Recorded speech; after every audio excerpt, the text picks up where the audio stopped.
this is the quality of the sound that I'm actually recording. And this is the sound that I get after I plug this audio through this AI tool. So this is the camera setup that I'm recording on, and this is my sound cable that usually would normally go there into the camera, but it's standing here. I'm not even using the microphone, as you can clearly see. So this is recording directly into the built-in microphone in the camera itself.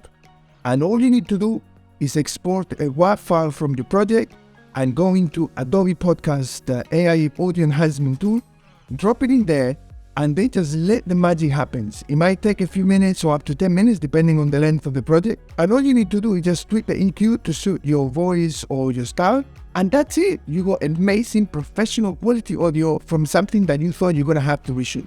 I hope you found this video helpful. Don't forget to subscribe for more.